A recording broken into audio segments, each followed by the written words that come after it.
اوریدلی چې هغه نن سبا ډېر فریاد کوي چې هغې سره بې انصافي کېږي او هغې سره زیاتې کېږي. ما اوریدلی داسې دي چې دلته ثوابۍ کې نن ګرځي نو ولس ته دا وایي چې موږ سره ډېره بې انصافي وشوه او موږ سره ډېر زیاتې وشو او موږ لپاره مشکلات لګیا دي جوړېږي. نو زه د هغه نه دومره تپوس غواړم چې زما محترمه په دې 2013 کې او د 2013 نه مخکې چې دا د پښتون په وجود حملې کېدې او د سرې جنډې د مشرانو د سپینګیرو د ممبرانو د وزیرانو د بچو د ځوانانو د کشرانو وینه تویېده نو هغه وخت ولې خاموش شوې؟ هغه وخت به دې هم لږ ویلو چې دا ډېر لوی ظلم او زیاتې کېږي که نه؟ دا چې ستا په پارټۍ کې چې ته هغه وخت صدر وې او ستا په پارټۍ کې د چا په اشاره او د چا په وینا د الیکشن د مقابلې خلک په ټول پاکستان کې راتلل او شاملېدل نو هغه وخت دا سوچ نه کړو چې ستاسو د جلسو لپاره به ریاست او د ریاست مشینري استعمالېده نو هغه وخت هم دا سوچ نه کړو چې دا نن د چا نه فریاد کوې ستاسو دا پارټي خو ولس نه را جوړه کړې ستاسو دا پارټي خو همدغه خلکو جوړه کړې ده او تاسو اقتدار ته په خپل زور او د ولس په زور نه یې تللی تاسو اقتدار او حکومت ته هم د دغه خلکو په زور باندې کړی دا هغه وخت و چې د دې مشر به وې چې آرمي چیف پسې بیان مه ورکوئ ځکه چې آرمي چیف مثال د پلار وي دا هغه وخت و چې د دې د پارټۍ مشر به وې چې جنرال باجوه عمره محب وطن جرنیل پر پاکستان کې بل نه دی راغلی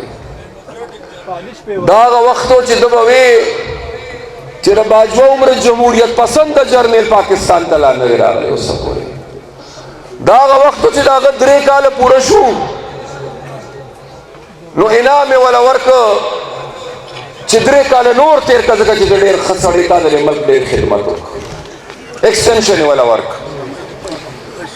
دا هغه وخت و چې په اسمبلی کې به زه ودرېدلم دا نن چې کوم سړی وایي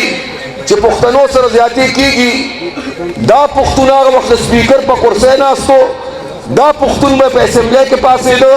او یو بل پښتون چې هغه بې ګناه ګیرو په جیل کې د علي وزیر دپاره به مې مطالبه کوله چې رای ولې اسمبلی ته دې پښتون کې دومره جرأت نه و چې هغه پښتون یې راوستی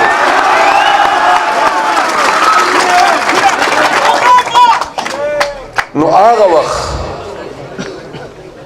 هغه وخت دا سوچ نو بیا چې کله کرسۍ په خطره کې شوه او کله کرسۍ لاړه نو بیا چې چاته پلار ویلو اولی وی یہ باپ ہے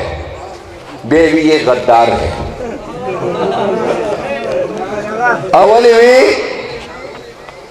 اولی وی دا محب وطن دے